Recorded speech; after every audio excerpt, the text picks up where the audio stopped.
Alright everybody, this is Jonathan the Creature Teacher, and today, right now, we're going to be meeting Harry and Lloyd. We can right now see Harry right there.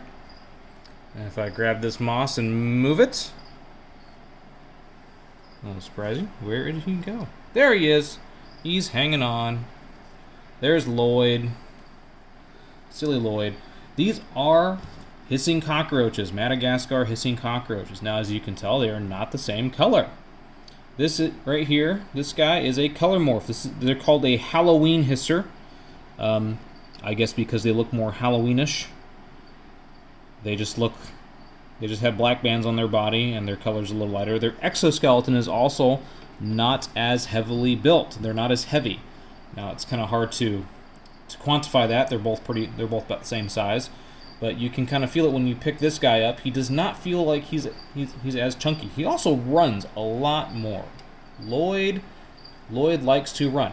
Now, since these are a type of cockroach, they have very strong climbing hooks on their feet, and they can scale things like glass or plastic. So it's important to make sure if you were to have these, whatever you keep them in, to make sure that they cannot climb out. Make sure it has a lid. Otherwise, you will have hissing cockroaches in your house. There you go. Come on my hand, buddy. So there's Lloyd. Now, some of you are probably going to be freaking out because there's a cockroach on my hand. However, these are not like the cockroaches we have here in North America. They do not spread disease and pestilence. They also lack the ability to fly. If you look at his back and at Harry's back down there, they have no wings. These cockroaches are not capable of flight. And these are not nymphs. They are not subadult cockroaches that are still waiting to grow their wings. They will never, ever grow wings. These guys don't fly. Now, being that they come from the rainforests, or just the forests of Madagascar, these animals don't really need to fly. They live on the ground their whole life, and pretty much just crawl around in the leaf litter and rotten logs, and they eat all the decaying leaves and fruits on the forest floor. So they really don't... They don't need to travel a whole lot to find their food. Now, these cockroaches get their name for their ability to make a hissing noise. Now, it does not come out of their mouth right there. It actually comes from the sides of their body. Along their abdomen, they have these holes. They're barely visible in this video. I can't really point to them, unfortunately, because I'm holding my phone with my other hand. But along their abdomen, they have what are called spiracles. All insects have spiracles. It's how they breathe. They draw air into their body through those spiracles. You can kind of see them a little bit. They're difficult to spot. But the spiracles on a hissing cockroach, a couple of them are shaped. They have a specific shape. And when the air is forced out of their body, it makes a hissing noise. Now, hissing cockroaches don't always hiss. Since these guys are used to being handled, they don't really hiss that much anymore. They still will occasionally.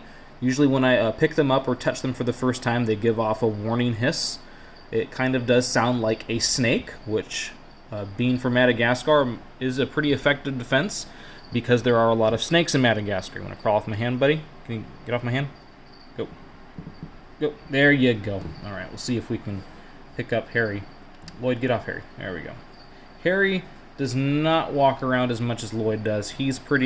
He's a lot more chill, he's a lot more relaxed, and you can see he is a much darker color. This is the more natural coloration of this animal.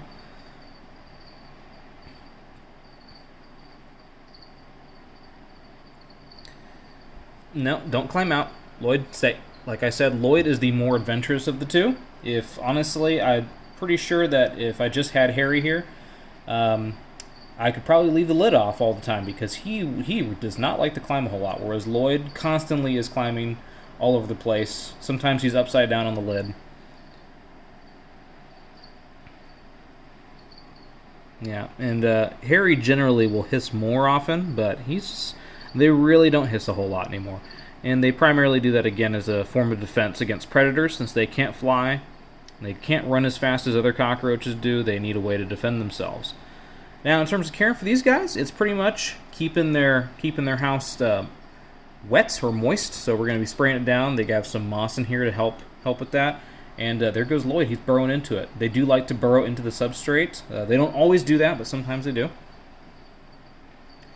And putting some food in. They like to eat, again, just vegetable or Vegetables or fruit, they're going to be getting some apple today. Try to keep their diet varied. Some days I give them lettuce or kale. Some days they get oranges or apples. And these do live for quite a long time. They can live for 5 years or more. Generally around 5 years is your pretty long life for these guys. And again, even though some people hate the idea of a cockroach as a pet, and that's understandable why. Cockroaches can spread diseases, especially here in the United States, the species we have here. And, oh, he just made a hissing noise there. So he made that hissing noise, and then he ran for cover. I don't know if you guys heard it. I heard it. Oop.